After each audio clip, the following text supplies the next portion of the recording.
Hi folks, it's Switchback. This might be an unpopular opinion, but I think that Dyneema is a bit overrated.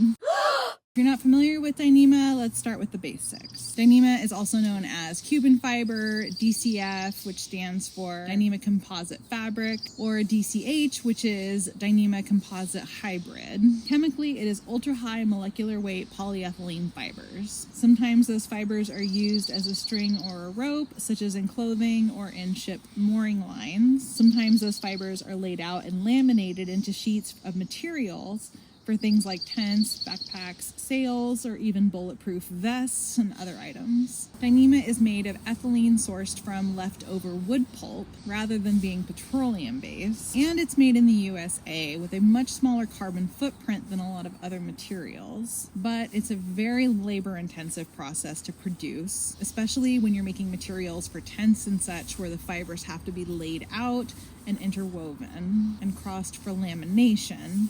And this is why it is so incredibly expensive. In addition to being relatively green, it is lightweight, and the weight will vary by the thickness. The material weight is measured by weight per square yard, so a higher weight will be thicker and more durable. It's light enough to float on water, and it's 15 times stronger than steel by weight. It's abrasion and chemical resistant. It's waterproof. It does not absorb water at all, compared to, say, your sil nylon tent, which weighs 3 times as much when it's wet. It doesn't stretch or sag, including when it's wet or as it ages, but it does shrink, and we'll talk about that in a minute. And it's pretty easy to fix with Dyneema tapes, patches, and glues. That said, there are many reasons why I do not like Dyneema. And that is not saying that I will never own anything made of Dyneema, that I will never buy anything of Dyneema. In fact, my first aid kit bag is made of Dyneema. But Dyneema tends to be pretty translucent, especially the tents, so zero privacy there.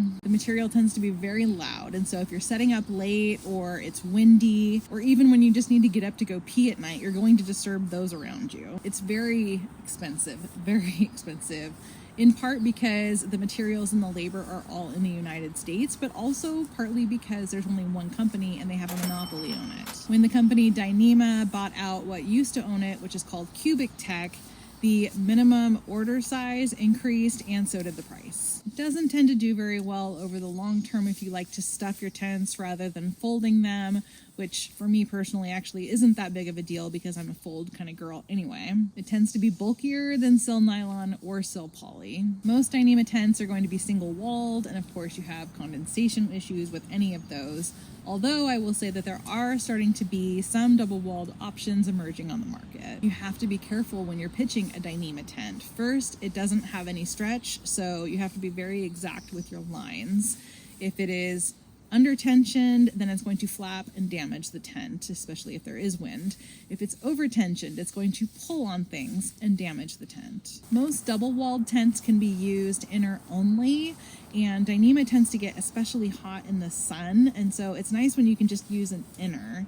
And most of these tents are, again, single-walled, so you really don't have that option. Similar to sil nylon, Dyneema tends to break down in the sun and in high heat. This is less so with sil poly. It also tends to shrink over time, which can pull on the seams. And if those seams are stitched together, then they can pull open holes where each of those little stitch marks are. And given the stiff nature of Dyneema, this can be even worse.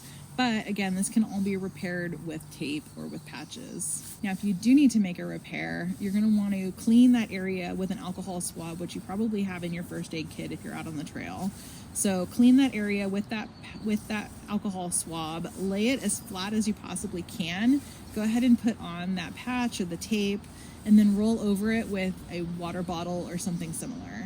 The most common backpacking and camping gear that are made of Dyneema are going to be tents, backpacks, and stuff sacks. And if you are looking for a buying guide for a backpack or a tent, I have those right here. I really appreciate you watching. Thank you so much. And if you got value, like it, subscribe, and I'll look forward to seeing you next time. Bye.